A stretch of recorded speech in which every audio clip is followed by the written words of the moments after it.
Well, last month, the U.S. lost more than 500,000 jobs, with a total of more than 2 million employees cut from the workforce since the beginning of the year. Well, with the worst economic environment in decades, companies are becoming less and less tolerant of poor performers. Here with advice on ways to help secure your job is executive coach Keith Rosen from Profit Builders. Good to have you on the program. Always a pleasure. And we can give this advice. There are, of course, sadly, some situations that no matter how hard you work, you're going to be part of a layoff, like with Lehman Brothers, right? Exactly. Yeah, but there are some things, and you say, make yourself indispensable in the job. Absolutely. Today more and more there's less tolerance for mediocrity, and from the top down, people are just more transparent than ever before. So what can you do to insulate yourself? Number one, make yourself indispensable. Now what does that mean? It means take on more work. Double the projects that you have. Go to your boss, ask for more work, but don't do it asking for more recognition or more financial reward.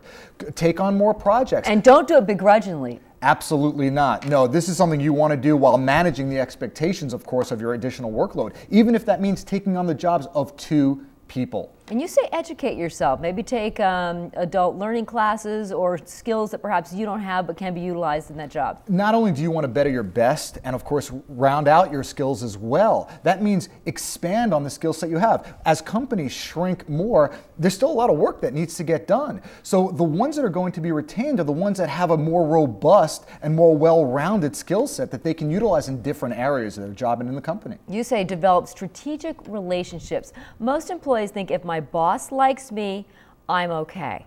That works only so far, and once again, what worked 6 months ago no longer works today. Of course, you want to develop and retain that good, positive relationship with your boss, but I'd suggest also build out those relationships with your peers. Make sure they can speak highly of you. And also, I also suggest find a mentor. Find someone within the organization who you can look up to, who you can learn from, typically someone higher up in the organization, because this way, they're going to be more apt to protect you if a potential layoff is looming. And I read that you said also kind of ingratiate yourself to the folks in HR, because they have a tough time laying you off if they really like you. They certainly will. More and more people and executives report they have a harder time laying those people off who they know well.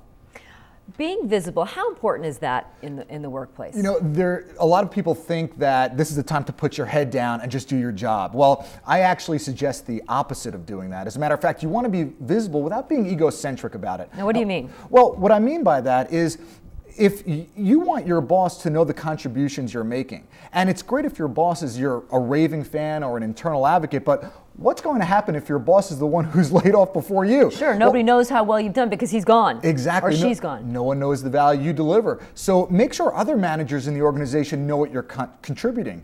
The other thing I also suggest is more frequent meetings with your boss. And if you haven't had a performance evaluation in a while, be proactive.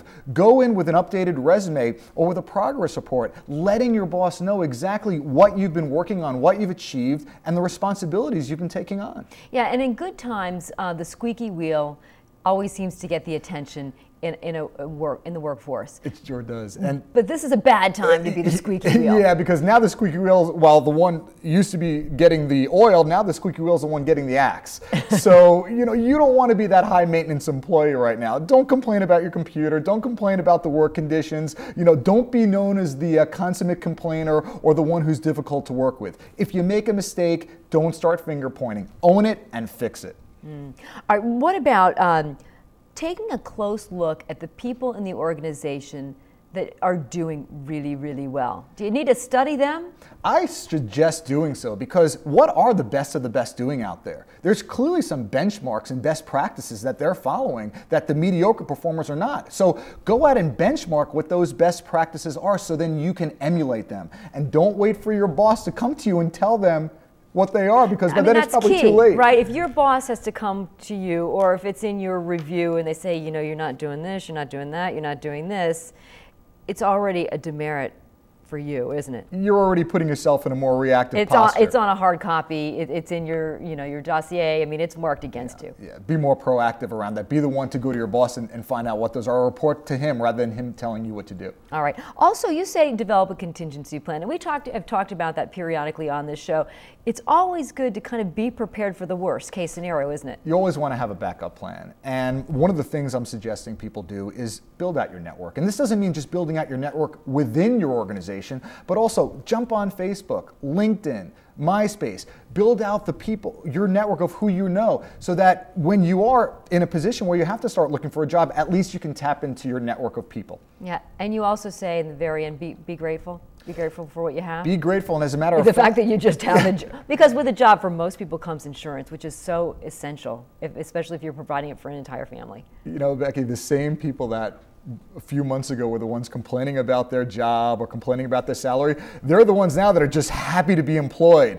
So I actually suggest take on the mindset of your successor. Now, what I mean by that is, if you are the one who's been laid off for the last 6 months and you have an opportunity now for a job, how would that change your perspective? You're probably going to be a little more apt to do the things you normally wouldn't be willing to do in the first place. All right, Keith Rosen, good to have you on the program. Thanks. All right, and we'll be back with more 12 on the Money after the break.